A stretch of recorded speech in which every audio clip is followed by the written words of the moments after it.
गुल ने तो कभी सोचा भी नहीं था कि उसके नोमी भाई की हालत इस कदर बिगड़ जाएगी कि गुल को ना चाहते हुए भी नोमी की माफी को कबूल करना ही पड़ जाना है। दरअसल गुल को जब से ये बात पता चली है कि नोमी की हालत खराब है, वो तो भागे भागे हॉस्पिटल चली जाती है। लेकिन हॉस्पिटल में जाने के बाद उसके साथ क्या होने वाला है और हॉस्पिटल से वापस आने के बाद उसके साथ क्या होने वाला है, किसी ने भी नहीं सोचा था कि गुल की जिंदगी में इतना बड़ा ट्विस्ट आने वाला है। दूसरी तरफ अब नौशी ने खुदकुशी करने की कोशिश करनी है। दरअसल नौशी से ये बात बिल्कुल भी हजम नहीं हो रही कि अब वो गुल की जिंदगी से दूर जाने वाली है, क्योंकि अब बुशरा ने नौशी की शादी का फैसला कर लिया है। बुशरा ने उसको यही कहा है कि देखो बेटा नौशी, मैंने तुमसे ये वादा किया था, मैं मुकरी नहीं हूँ कि मैं तुम्हारी अहमद से शादी करवाऊंगी, लेकिन वो तो एक ही सूरत थी ना कि अहमद के हाँ अगर औलाद ना हुई तब करवाऊंगी, लेकिन अब तो अल्लाह के फजलो करम से मेरा बेटा बाप बनने वाला है। इस हालत में मैं किस तरह से उसकी दूसरी शादी करवा दूँ। जिस पर नौशी बहुत ज़्यादा रोती है और बिल्कुल पागल हो चुकी है। नौशी तो अब अपने खाला को धक्का दे देती है और उसको ये कहती है कि तुम एक डाइन हो और तुम जैसी डाइन पर मुझे भरोसा करना ही नहीं चाहिए था।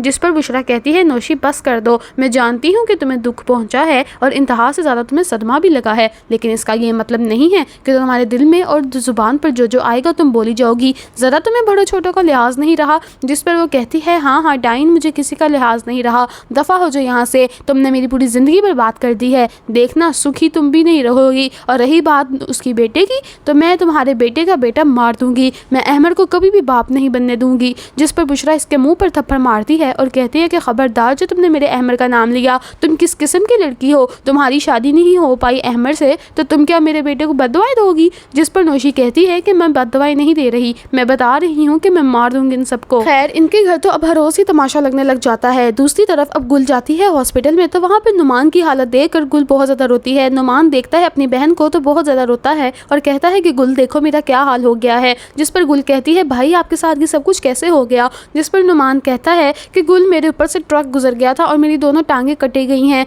इतने में ही पीछे सुरैया आती है और कहती है कि आ गई तुम अपने भाई का तमाशा देखने, आज तो तुम्हें बहुत खुशी हो रही होगी ना, जो तो तुम हमें बद्दुआएं देती थी सारी बद्दुआएं तुम्हारी लग चुकी हैं, हमें बहुत बहुत मुबारक हो तुम्हें गुल बीबी। जिस पर गुल कहती है कि भाभी आप कैसी बातें कर रही हैं। और नोमी भी बोल पड़ता है। नोमी कहता है सुरैया बस कर दो, अब मुझ में मजीद हिम्मत नहीं रही है चूचू चैचे सुनने की। तुम लोगों की लड़ाइयाँ झगड़े मुझे आज ये दिन दिखा रहे हैं, काश कि मैंने तुम सबकी कदर की होती और सुरैया तुम्हारी बातों में आकर अपनी माँ से माफ़ी भी मांग ली होती तो आज मेरे साथ ये ना होता। मैं जानता हूँ ये बद्दुआएं गुल की लगी हुई नहीं है, बल्कि मेरी गुस्ताखियों का सिला है जो मैंने अपनी माँ के साथ किया था। मेरी माँ मेरी वजह से मरी है और सारा का सारा इल्ज़ाम गुल पर आया था। जिस पर गुल कहती है कि भाई ये तुम क्या कह रहे हो। तो वो कहता है मैं बिल्कुल ठीक कह रहा हूँ। अभी सारी इन लोगों की बातें चल ही रही होती हैं कि इतने में ही घर से रईस और नफीस भी आ जाते हैं, क्योंकि वो खाना लेकर आए होते हैं नोमी के लिए। जब रईस वहाँ पर देखता है कि गुल भी आई हुई है और नफीस भी देखता है, हक्के बक्के रह जाते हैं,